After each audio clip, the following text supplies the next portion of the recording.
Padre Celestial, qué privilegio tenemos de reunirnos este día para poder cantarte, para poder alabarte, para poder reconocer que en verdad sin ti nuestra vida no tendría sentido, y te damos gracias por tu obra y por lo que tú has hecho en nosotros, Señor.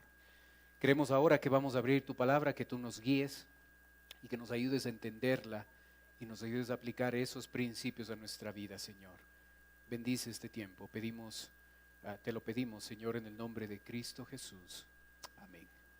Buenos días, tomen asiento, por favor. En su Biblia, Mateo 26, por favor.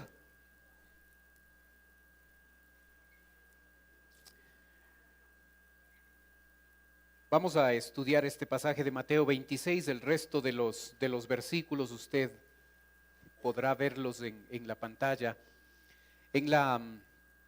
En el boletín que recibe a la entrada, usted tiene el bosquejo de esta mañana. Y la pregunta que queremos contestar es: ¿qué es lo más importante en Semana Santa? Estamos próximos para celebrar Semana Santa y algunas cosas ocupan un lugar importante y otras que deberían tener importancia no la tienen, así es que necesitamos entender de la palabra de Dios lo que la Biblia dice en torno a la importancia de Semana Santa. En capítulo 26, el verso 17, que vamos a leerlo en un ratito, empieza una explicación de Jesucristo acerca de lo que es la Pascua. La Pascua era celebrada el 14 de Nisán. Nisán, esa palabra, significa el primer mes. El hecho de que el pueblo de Israel es sacado de Egipto hace que sea tan significativo ese evento que se liga a ese evento una fiesta, la Pascua.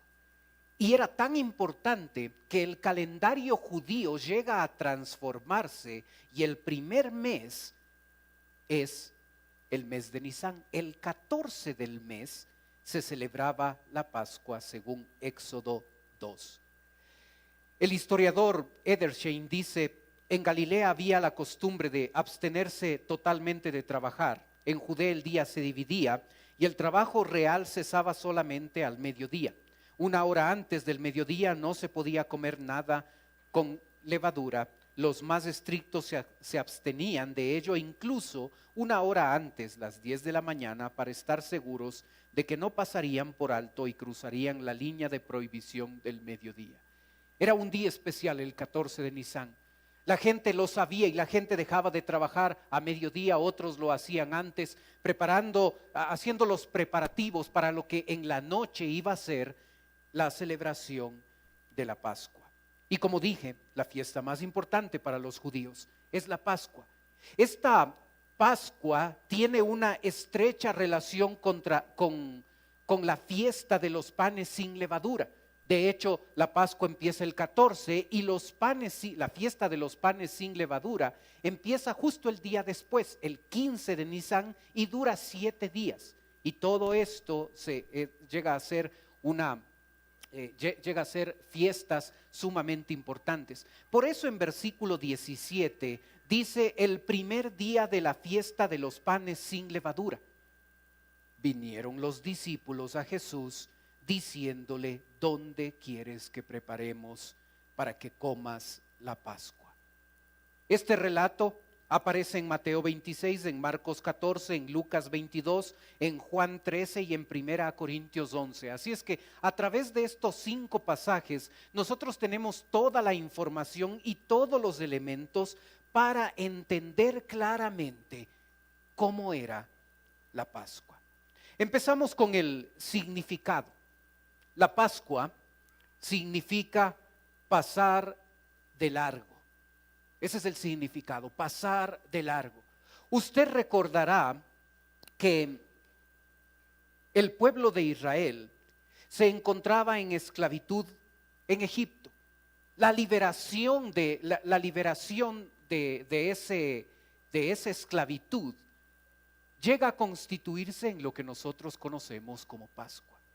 Dios le había dicho al pueblo: todo aquel que sacrifique un cordero y con la sangre del cordero pinten los dinteles de la puerta, Dios pasará y no matará a la gente que esté dentro de esa casa. Los primogénitos de Egipto que no se protegieron con la sangre del cordero, ellos llegaron a ser muertos. Así es que en esa escena de liberación, el cordero sacrificado y su sangre utilizada para protección de todos los que se encontraban en esa casa era importante. La sangre del cordero es lo que protegió a la gente para que Dios no les mate. Y es la misma sangre de nuestro cordero, Jesucristo, la que al pintarse en nuestro corazón, en el dintel de nuestro corazón, cuando le recibimos como Salvador, es la que nos protege del juicio. Pascua, el 14 de Nisán. Nisán para los judíos y para nosotros estaba dentro de marzo y dentro de abril, la misma época en la que nosotros celebramos Semana Santa. Otro evento importante, a más del significado, es los preparativos que se llevaban a cabo en la Pascua. En el versículo 17 nuevamente dice: el primer día de la fiesta de los panes sin levadura, vinieron los discípulos a Jesús diciéndole: ¿dónde quieres que preparemos para que comas la Pascua?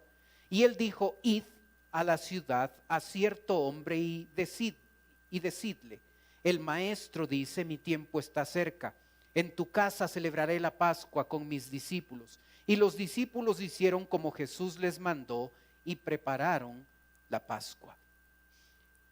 Juan 22 nos dice que estos dos discípulos que se acercan a preguntarle a Jesús dónde deben preparar la Pascua eran Pedro y Juan. El texto dice: y prepararon la Pascua.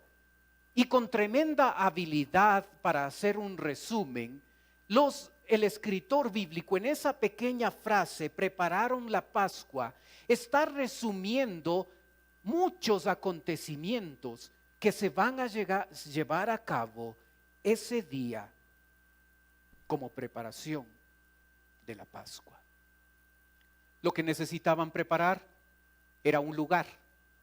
El lugar debía ser amoblado, eso significa que había una mesa baja y alrededor de la mesa había cojines, porque a diferencia de nosotros, ellos comían sentados y recostados en su brazo izquierdo.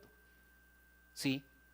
La preparación consistía también en copas de vino, se bebían 3 copas de vino en la cena, había uvas, había hierbas amargas, había pan sin levadura y por supuesto había todo el cordero pascual que se lo compraba temprano. Recuerden que desde el 10 del mes podían estar ya preparando, se lo compraba temprano y el día 14 del mes se llevaba ese cordero al templo y en el templo hacían largas filas para poder por turno que el cordero sea sacrificado. Después de que el cordero era sacrificado, ese cordero era llevado a la casa y en la casa usualmente se lo horneaba y con todos los otros preparativos, generalmente en la noche se celebraba la Pascua. Empecemos con lo más importante en todos estos preparativos. Era el cordero, por supuesto. En el templo, la gente que iba a celebrar la Pascua llegaba a este sitio. El templo era una construcción tremendamente gigantesca. Haga de cuenta que este es el templo, este rectángulo es el templo, y una cancha de fútbol reglamentaria es de este tamaño. Así es que el templo es como 2 estadios o 3 estadios. Es tremendamente grande, no era algo pequeñito nomás. Así es que la gente llegaba acá al templo, entraba por la puerta hermosa, y usted recuerda que los gentiles solo llegaban hasta aquí, acá afuera quedaban ellos. Pero los judíos entraban por la puerta hermosa y en este patio ellos hacían, frente a esta puerta de Nicanor, ellos hacían 3 filas. La primera fila aquí a lo largo de todo, la segunda fila y la tercera fila. La segunda fila y la tercera fila entregaba su cordero antes para que los sacerdotes que estaban aquí, todos los sacerdotes estaban aquí con mesas para el sacrificio e iban sacrificando cordero, cordero, cordero, cordero, cordero. Recuerde que miles de personas llegaban a celebrar la fiesta. Todo varón judío que cumplía 12 años debía y tenía la obligación de celebrar la Pascua. Así es que miles de personas de todos los lados del mundo llegaba a Jerusalén a celebrar la Pascua. La Pascua era una comida, era una fiesta que tenía que ser celebrada por mínimo 10 personas y máximo 20.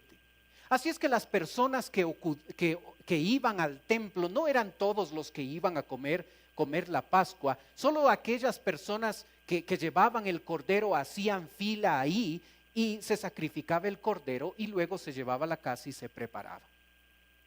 La segunda fila y la tercera fila entregaban al cordero a los sacerdotes por estas puertas que accedían a los sacerdotes y esperaban a que su sacrificio sea hecho.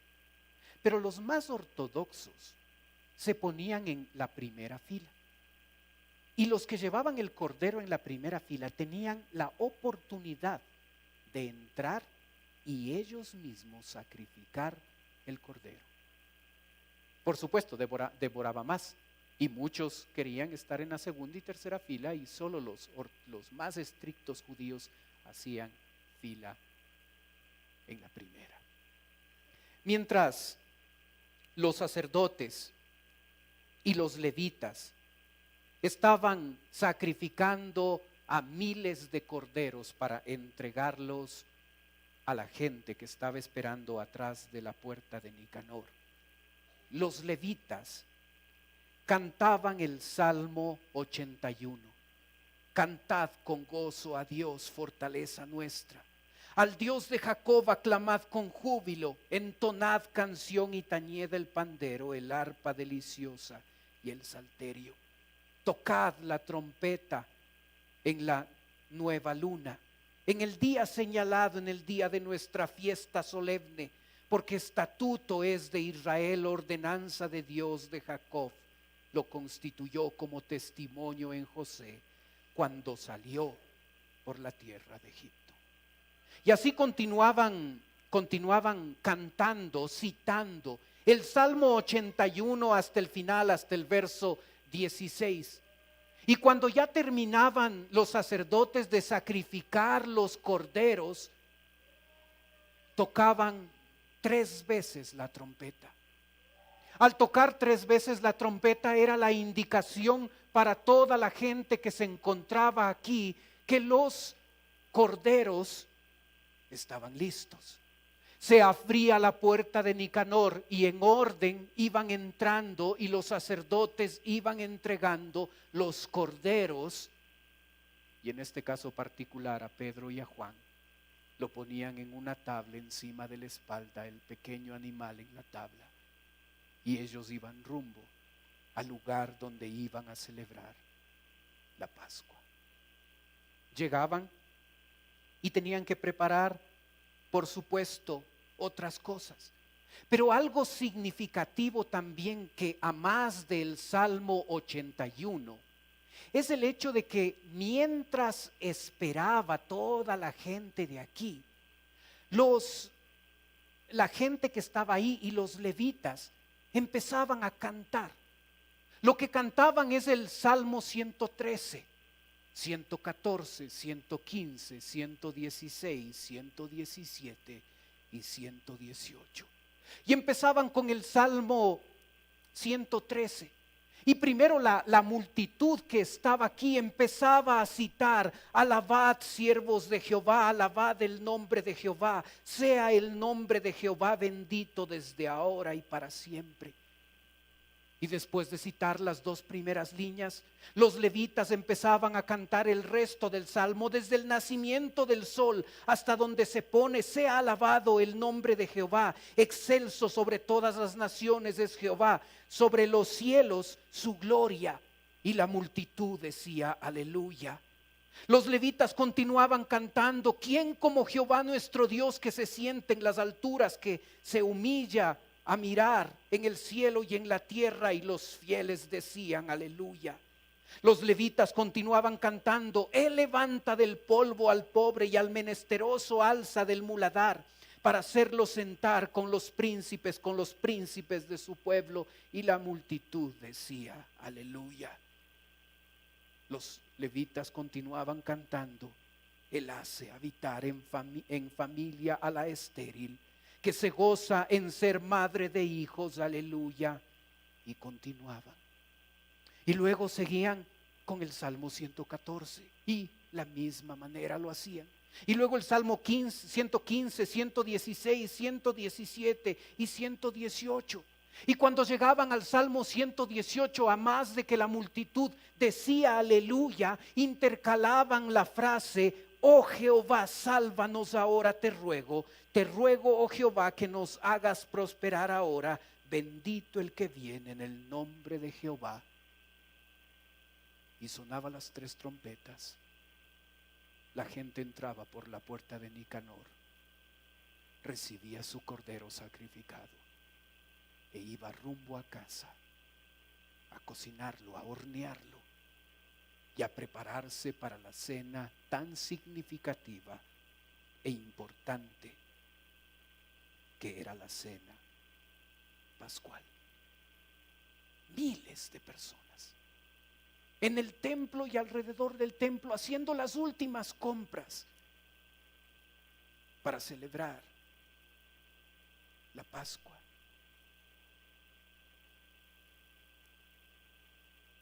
Había que preparar el cordero. Había que preparar los panes sin levadura, las hierbas amargas, el vino, entre otras cosas, a más de encontrar un lugar amoblado para poder celebrar la Pascua.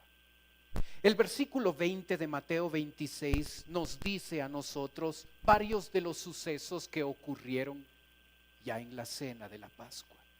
El texto dice: cuando llegó la noche, se sentó a la mesa con los 12.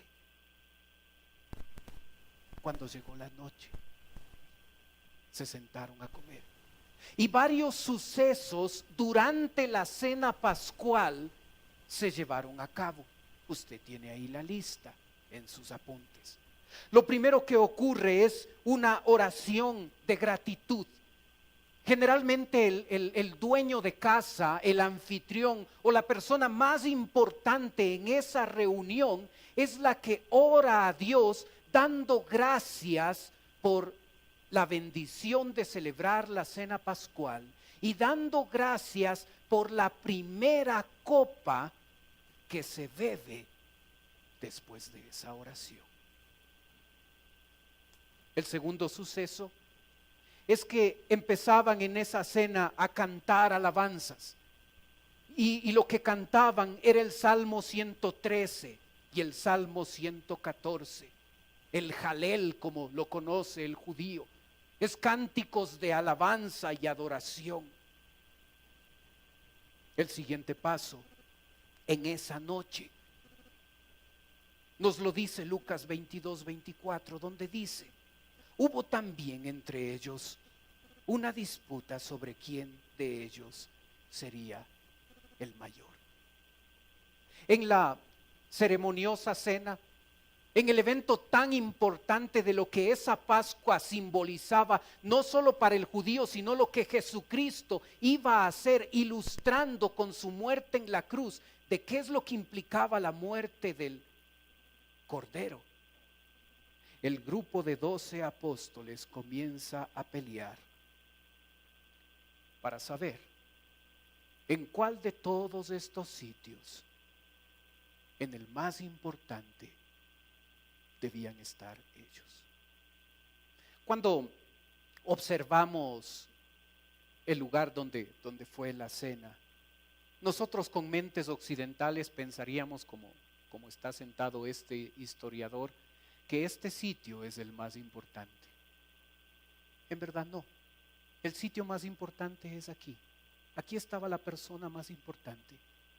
El que estaba a la derecha de la persona más importante, los sitios de honor que los discípulos en ese instante se estaban peleando, era el lado derecho de Jesús y el lado izquierdo de Jesús. El último sitio, el menos importante, era este. Aquí se sentaba la persona más joven, menos importante. Y ellos en una cena donde debían estar enfocados en otra cosa y en lo que estaba pasando y en lo que iba a simbolizar ese cordero, empiezan a pelearse para saber quién debía estar en cuál lugar, porque ellos creían que eran más importantes, buscando el lugar de honor a la derecha o a la izquierda. En Juan 13:26 se nos dice que la persona de honor que se sentaba acá tradicionalmente daba un pan mojado a la persona que estaba a la izquierda, que muchas de las veces era el dueño de la casa, el anfitrión. Era algo significativo. Se mojaba el pan y se lo daba a esa persona. Juan 13 dice: respondiendo Jesús, a quien yo diere el pan mojado, aquel es. Y mojando el pan, lo dio a Judas Iscariote. ¿Se da cuenta quién estaba sentado a la izquierda? El traidor, el tesorero, aquel que confiaba a la gente. Sabemos por Juan que Juan estaba en este lugar y él podía recostarse en el pecho de Jesucristo. Y sabemos que la persona que estaba acá le hizo señas a Juan para saber quién era el traidor. Y sabemos por los evangelios que la primera persona a la que se le lavaba las manos en ese caso era la persona que se encontraba aquí. Y sabemos por Juan 13 que la primera persona que lavó Jesucristo los pies era el apóstol Pedro. Así es que sabemos que Jesús estaba aquí, que Judas Iscariote y Juan estaban en el lugar de honor, y sabemos que el apóstol Pedro estaba acá, peleando. ¿Por quién debía sentarse aquí? Debía sentarse acá, y Jesucristo se acerca a esta lavacara, que era puesta aquí en la mesa con el objetivo de que la persona, el esclavo de la casa, se acercara y diera la bienvenida a las personas con el acto de lavarles los pies a todos los que asistían a ese sitio.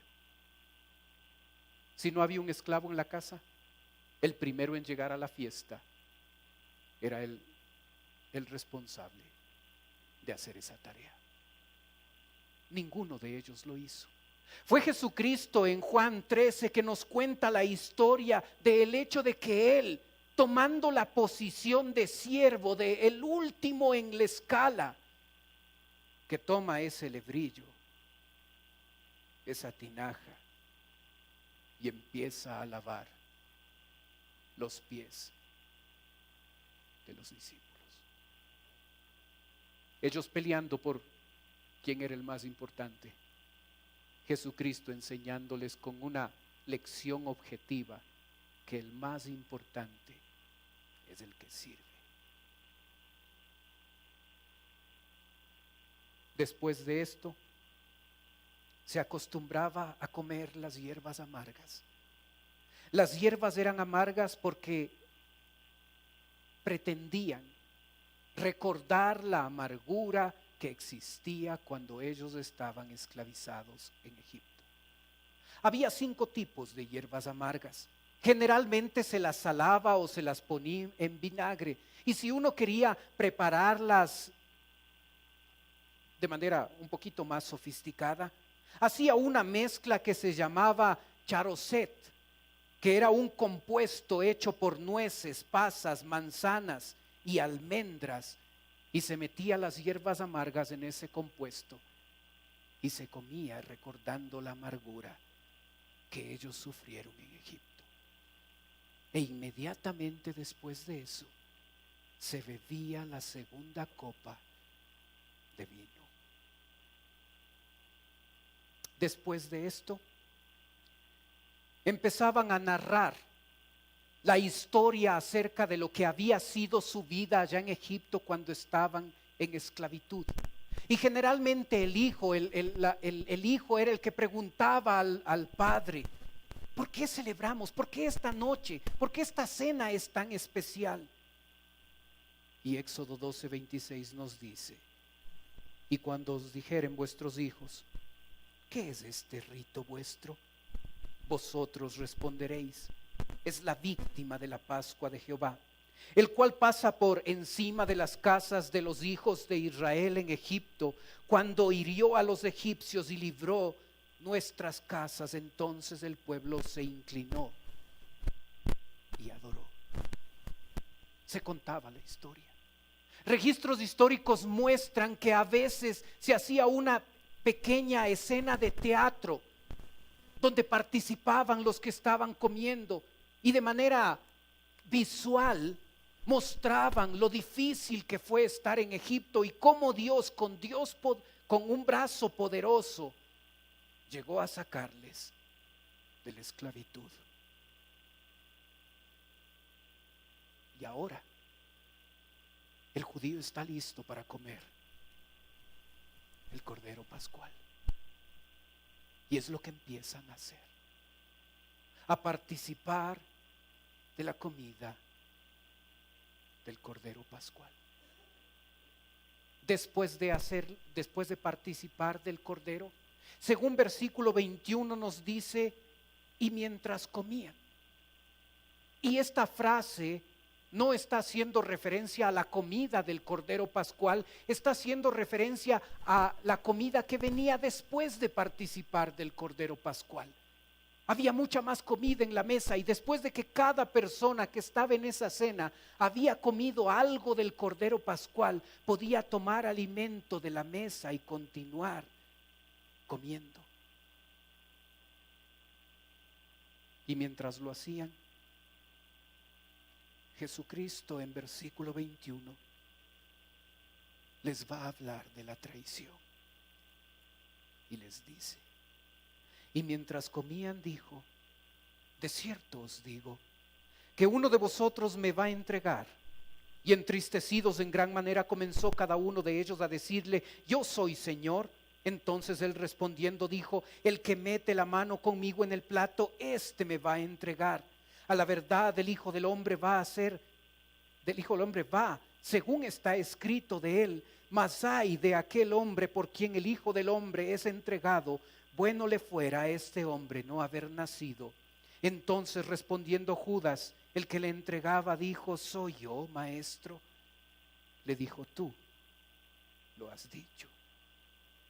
En Juan 13:30 la Biblia dice: cuando él pues hubo tomado el bocado, luego salió y era ya de noche. Es interesante que la frase "ya era de noche" no solo hace referencia a la hora del día en la que se encontraban, hace referencia a la realidad espiritual en el corazón de Judas. En el corazón de él era de noche. En el corazón de él había tinieblas. En el corazón de él admitió la posibilidad que por 30 monedas de plata, esas 30 monedas eran más importantes que Jesús.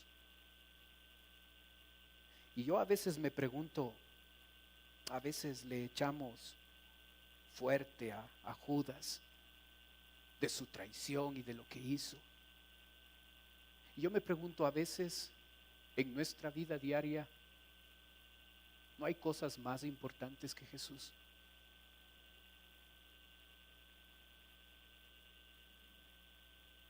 Y a veces nos rasgamos la vestidura por pensar en Judas. Y sí, es Yo sé, Judas era incrédulo, no era creyente. Pero él decidió que 30 monedas de plata eran más importantes que Jesús. Y a veces nuestra manera de vivir llega a evidenciar que eso a veces es nuestra realidad también. Hay otras cosas más importantes que Jesús. Cuando Judas abandona la cena, Jesucristo hace una advertencia a los 11 que se quedaron ahí. Y en versículo 31 el texto bíblico dice: entonces Jesús les dijo: todos vosotros os escandalizaréis de mí esta noche. Porque escrito está: heriré al pastor y las ovejas del rebaño serán dispersadas, pero después que haya resucitado, iré delante de vosotros a Galilea. Respondiendo Pedro le dijo: aunque todos se escandalizaren de ti, yo nunca me escandalizaré. Jesús le dijo: de cierto te digo que esta noche, antes que el gallo cante, me negarás 3 veces. Pedro le dijo: aunque me sea necesario morir contigo, no te negaré.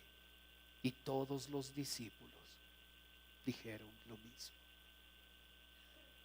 Imagina una cena así, una cena donde en vez de gozarnos por lo que representa el Cordero Pascual, nos estamos peleando orgullosamente por ver quién es el más importante. Porque dentro de los que están comiendo ahí hay un traidor que ha vendido al maestro por 30 monedas.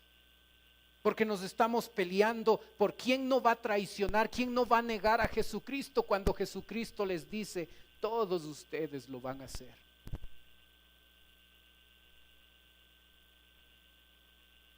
Casi al finalizar la cena pascual, cantaban la última parte del Jalel, la última parte de los cánticos de alabanza, el Salmo 115, 116, 117 y 118.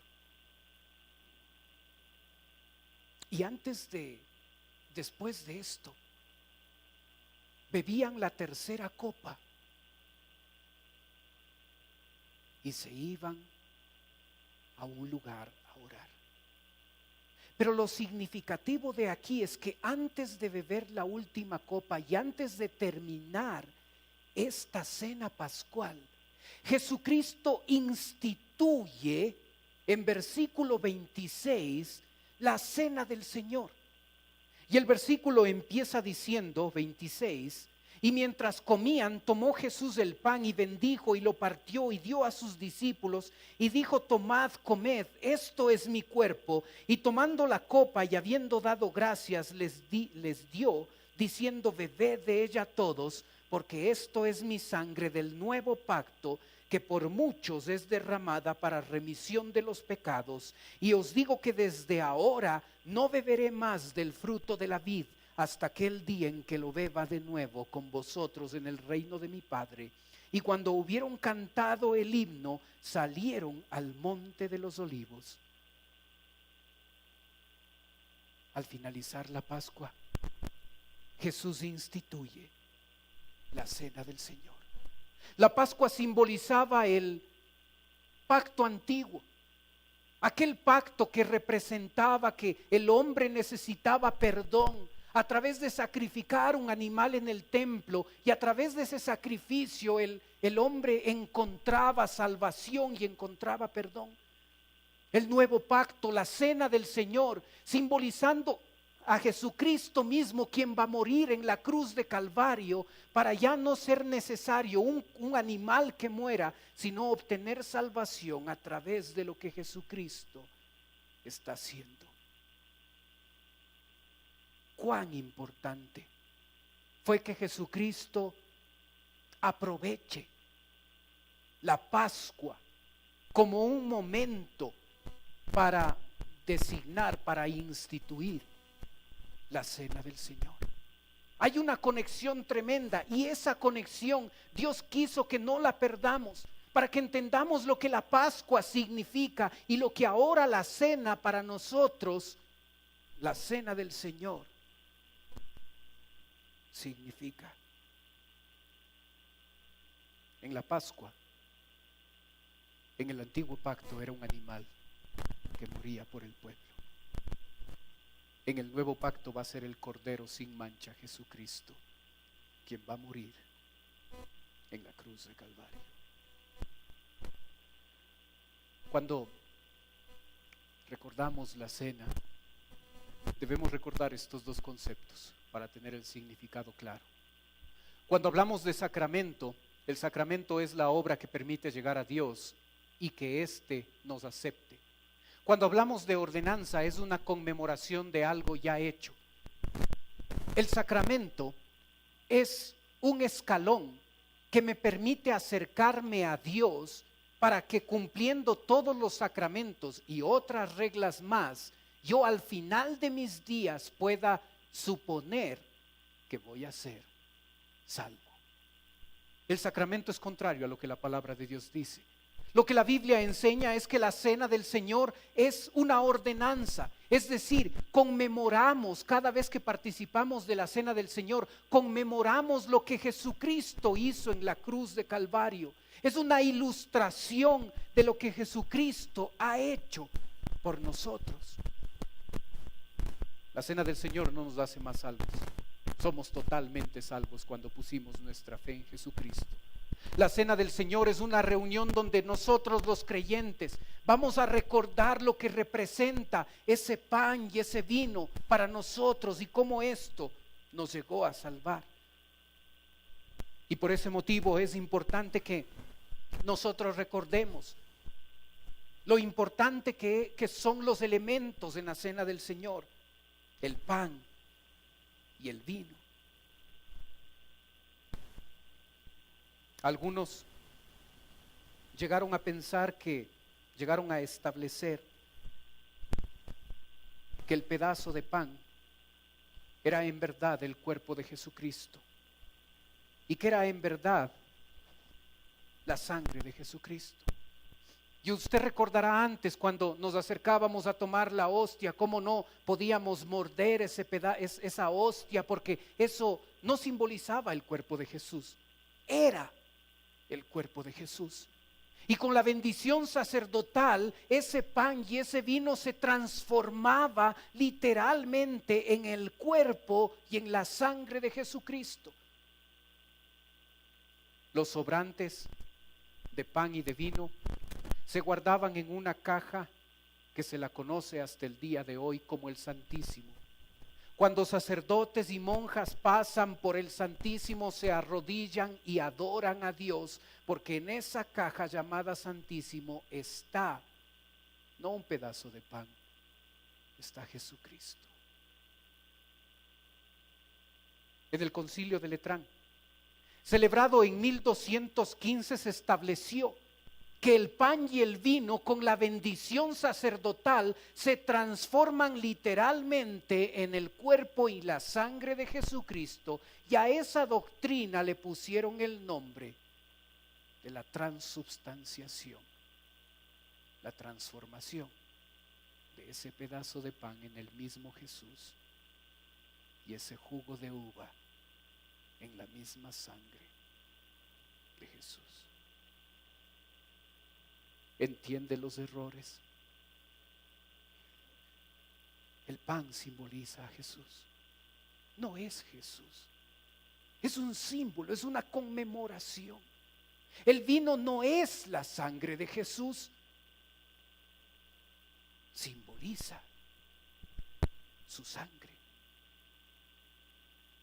En versículo 26, el texto dice: y mientras comían, tomó Jesús el pan y bendijo y lo partió y dio a sus discípulos y dijo: tomad, comed, esto es mi cuerpo. Era un pan hecho con harina, agua y fuego, no leudantes, nada más. Harina, agua y fuego.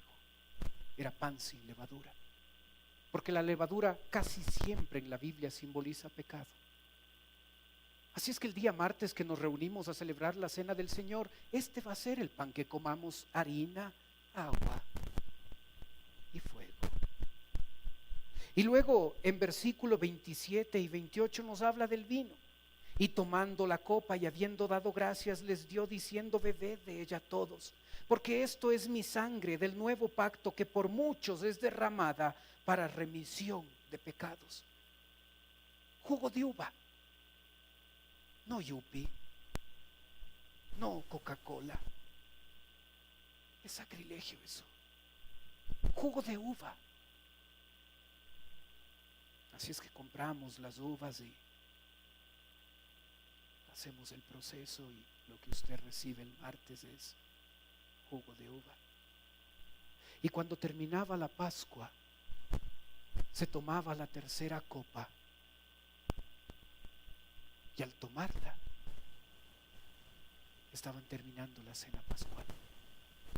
Lo interesante es que en la institución de la cena del Señor, la copa que toma Jesús para instituir la cena del Señor es la tercera copa. Esa copa tenía un significado especial, significaba bendición. Así es que lo que está haciendo Jesucristo es diciendo: esta es la copa del nuevo pacto. A través de mi sangre su vida va a ser bendecida. Y los apóstoles se dieron cuenta de que tomó la tercera copa, la de la bendición, la que conocían muy bien, y dijo: esta es mi sangre. Después empezamos a preguntarnos: ¿con qué frecuencia debemos celebrar la cena del Señor? En algunas iglesias lo hacen cada semana, cada 15 días, cada 3 meses. Nosotros lo hacemos cada año. Y yo quiero que usted sepa por qué. Y las otras personas que nos están viendo a través del internet, si usted tiene otra costumbre, está bien. Observe por qué nosotros lo hacemos. En Mateo 12:40 la Biblia dice: porque como estuvo Jonás en el vientre del gran pez 3 días y 3 noches, así estará el Hijo del Hombre en el corazón de la tierra. 3 días y 3 noches. ¿Y sabes si Jesucristo murió el día miércoles, el día viernes, y Jesucristo resucitó el día domingo? Ahí no hay 3 días y 3 noches. Ahí no hay 72 horas. Y si nosotros aceptamos la palabra de Dios como un documento literal, tenemos que aceptar también este versículo. Y si este versículo dice 3 días y 3 noches, 72 horas, de alguna forma Jesucristo murió estando 72 horas en el sepulcro. Esto significa que Jesucristo murió miércoles. A las 6 de la tarde del miércoles, de 6 de la tarde del miércoles a 6 de la tarde del jueves, un día. De 6 de la tarde del jueves a 6 de la tarde del viernes, 2 días. De 6 de la tarde del viernes a 6 de la tarde del sábado, 3 días. 6 y 1 de la tarde del día sábado, ¿qué día es? Domingo. 3 días y 3 noches. Jesucristo murió miércoles. Un día antes del miércoles, martes, celebró la Pascua. Y por eso los días martes nos reunimos a celebrar la cena del Señor. Porque Jesucristo no murió viernes. Jesucristo murió miércoles. ¿Hay más evidencia de esto, pastor, en la Biblia? 1 Corintios 5:7 dice: porque nuestra Pascua, que es Cristo, Cristo es nuestra Pascua. Cuando se celebró la cena del Señor, Jesucristo lo hizo al final de la Pascua para mostrar una relación que no debemos perder nosotros entre la cena y la Pascua, porque Jesucristo es nuestra Pascua. La Pascua es celebrada por el judío una vez al año. No cada 3 meses, no cada 6 meses. No estoy criticando a nadie, por favor. Es cada año. La Biblia dice en Éxodo 12, el animal será sin defecto, macho de 1 año, lo tomaréis de las ovejas o de las cabras y lo guardaréis hasta el día 14 de ese mes y lo inmolarás toda la congregación del pueblo de Israel entre las 2 tardes. El judío dividía las tardes en 2. Y en medio de las 2 tardes debía ser comido el cordero pascual. La primera tarde terminaba a las 12. La segunda tarde empezaba a las 3 de la tarde, de 3 a 6 de la tarde. Entre las 12 y las 3 de la tarde, el cordero era sacrificado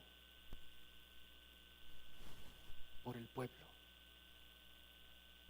No se olvide, entre las 12 y las 3 de la tarde, el cordero moría. La Biblia dice en Mateo 27, observen en la pantalla.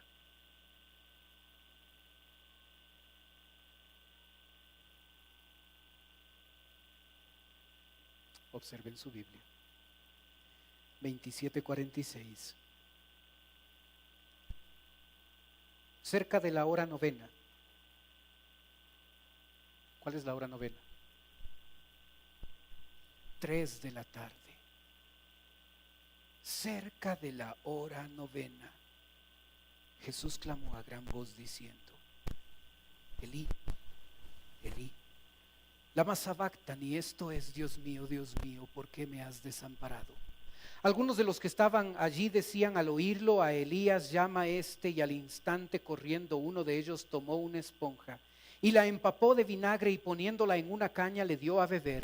Pero los otros decían: deja, veamos si viene Elías a librarle. Mas Jesús, habiendo otra vez clamado a gran voz, entregó el espíritu.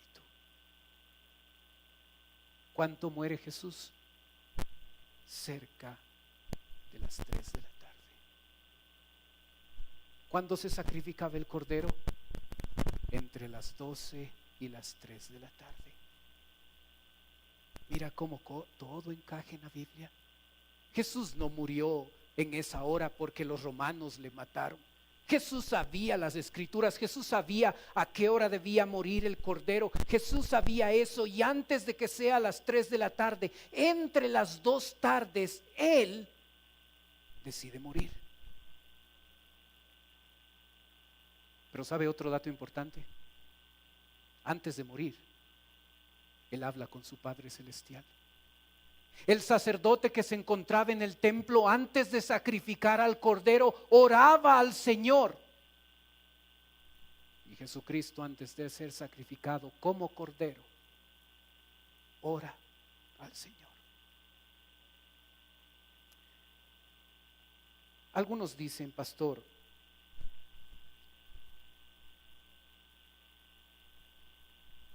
¿no se supone que al siguiente día, después de que Jesús muere, era el día de reposo? Por eso la gente tuvo tanta premura de bajar el cuerpo de Jesús y bajar el cuerpo de Jesús para enterrarlo, porque estaba a punto de empezar el día de reposo. Entonces es obvio que si el día de reposo es sábado, Jesús tuvo que morir viernes. Lucas 23:54 dice: el día de la preparación, y estaba para comenzar el día de reposo. Juan 19:42 dice: allí pues, por causa de la preparación de la Pascua de los judíos y porque aquel sepulcro estaba cerca, pusieron a Jesús. Pastor, aquí está la evidencia. Es antes del día de reposo, se apresuran a meter el cuerpo de Jesús en el sepulcro. Leemos Levítico 23, donde dice: habló Jehová a Moisés diciendo: habla a los hijos de Israel y diles: las fiestas solemnes de Jehová, las cuales proclamaréis como santas convocaciones, serán estas: 6 días se trabajará, mas el 7º día será de reposo. ¿Cómo se llama el 7º día? santa convocación. Día sábado se le llama santa convocación. Ningún trabajo haréis. Día de reposo es de Jehová, en donde quiera que habitaréis. Estas son las fiestas solemnes de Jehová, las convocaciones santas a las cuales convocaréis en sus tiempos. En el mes primero, esto es Pascua, en el mes primero, a los 14 del mes, entre las 2 tardes, Pascua es de Jehová. A los 15 días de este mes, en el 14 Pascua, en el 15 la fiesta solemne de los panes sin levadura a Jehová. ¿Cuánto dura esta fiesta? 7 días comeréis panes sin levadura. El primer día de la cena de pan sin levadura, tendréis santa convocación. ¿A qué se llama santa convocación? Día de reposo. Ningún trabajo de siervos haréis, y ofreceréis a Jehová 7 días ofrenda encendida. El 7º día será santa convocación. Primer día, 7º día, santa convocación, ningún trabajo de siervos haréis. Ponga la gráfica. Mes de Nisan, día 14, Pascua. Día 15 hasta el 21, panes sin levadura, una fiesta que dura 7 días. El primer día de panes sin levadura, día de reposo, no el día de reposo que se celebra en sábado, día de reposo, el reposo pascual, acabamos de leerlo. Al final de los panes sin levadura, el último día, día de reposo. La Pascua, el 14. Al día siguiente, no importa qué día de la semana es santa convocación, es día de reposo. ¿Entiende por qué Juan 19, que ya lo leímos, dice: allí pues, por causa de la preparación de la Pascua de los judíos y por aquel sepulcro estaba cerca, pusieron a Jesús? Así es que hay un día de reposo semanal. Y no debería decir Pascua aquí, es mi equivocación, yo hice esto. Día de reposo, sábado. Hay día de reposo cuando hay una fiesta del judío. En este caso, la Pascua, el primer día de reposo aquí, el último día de la fiesta de los panes sin levadura aquí. Y todas las veces que el judío celebra una santa convocación, una fiesta solemne, ese día es día de reposo, no importa qué día de la semana se encuentra. ¿Se da cuenta? ¿Se da cuenta entonces? Él muere aquí, resucita acá. 3 días, 3 noches. En medio de las 2 tardes, antes de la hora novena, antes de las 3 de la tarde. ¿Qué es lo más importante en Semana Santa? La Pascua, la cena del Señor. Y yo espero que para el día martes a las 7:30 que nos vemos, usted esté listo, preparado su corazón. Las puertas del templo van a estar abiertas desde las 7 de la noche, así es que si usted quiere venir antes, venga, y tengo un tiempo acá de oración. Va a haber música ambiental y a las 7:30 en punto empezaremos nuestra cena del Señor, recordando lo que significa el Cordero Pascual para nosotros, recordando que Él fue nuestro sustituto, dándonos salvación a través de su sacrificio. Prepare su corazón, solucione los problemas que pueda tener con otro hermano y esté listo, preparado para este día tan importante para nosotros como cristianos. Oremos.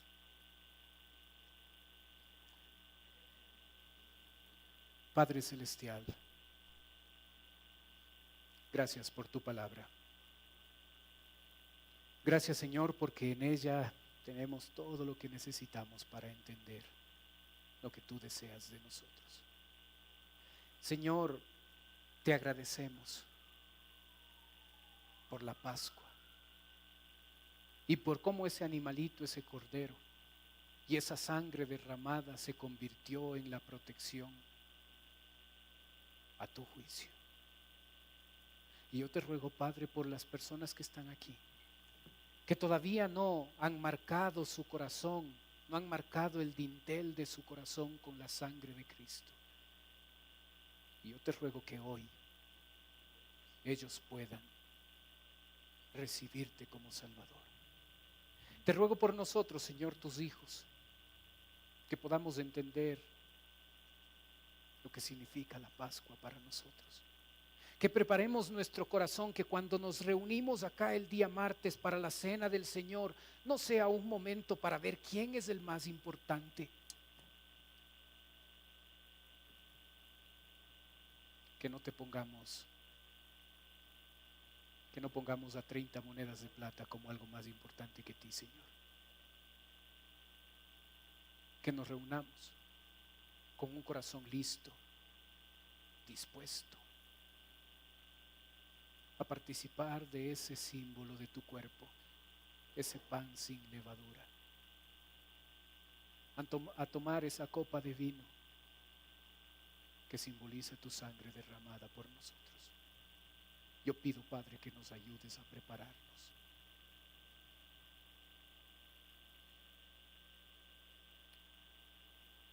Mientras usted sigue orando, por favor. Puede ser que esta mañana nos está visitando alguien que viene por primera vez.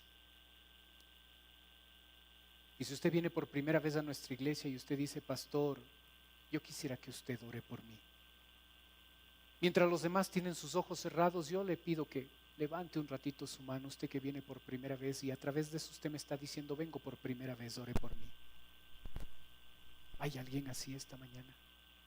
Gracias, veo su mano. ¿Alguien más?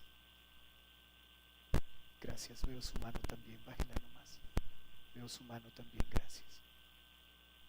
¿Alguien más? Gracias, veo su mano.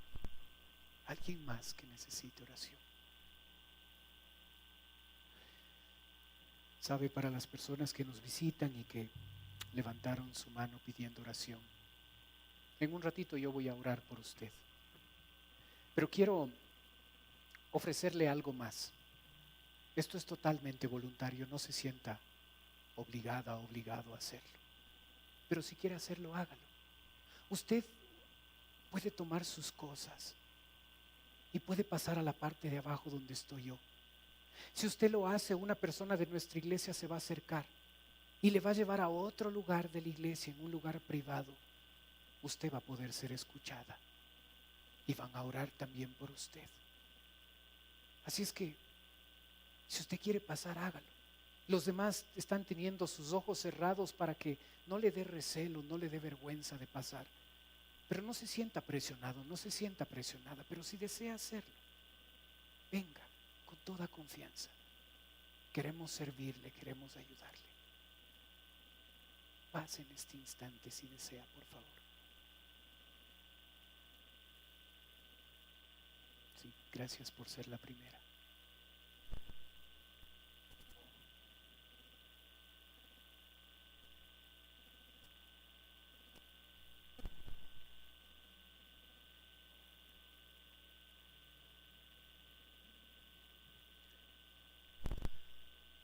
Padre Celestial, te ruego por las personas que nos visitan. Tú conoces mejor que nadie su necesidad, Señor. Y yo te ruego que conforme a tu plan y tu voluntad, tú puedas estar supliendo esa necesidad. Te ruego, Padre, por estas personas, si todavía no te han recibido como Salvador. Señor, te ruego que en este instante, que hoy esas personas puedan entregar su vida a ti.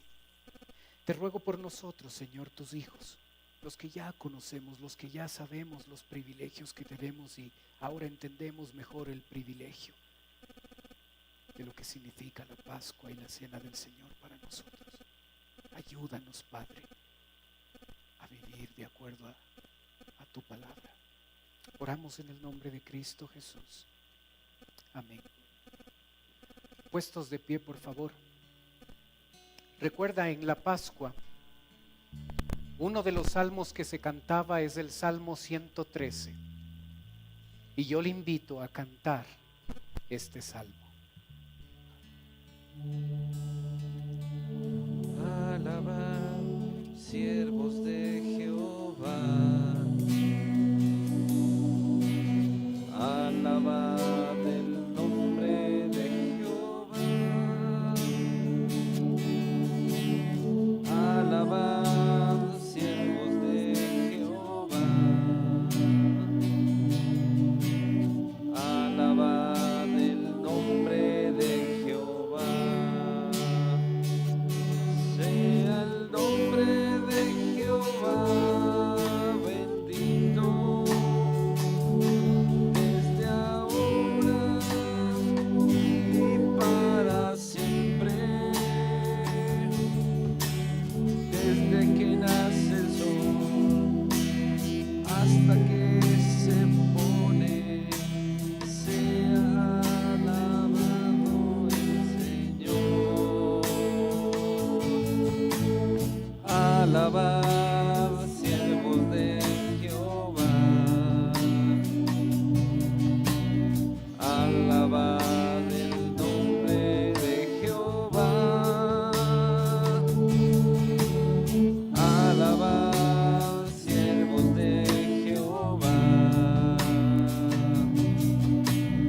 Alabad el nombre de Jehová. Sea el nombre de Jehová bendito desde ahora y para siempre. Desde que nace el sol hasta que se pone, sea alabado el Señor. Alabad, siervos de Jehová. Alabad el nombre de Jehová. Alabad, siervos de Jehová. Alabad el nombre de Jehová.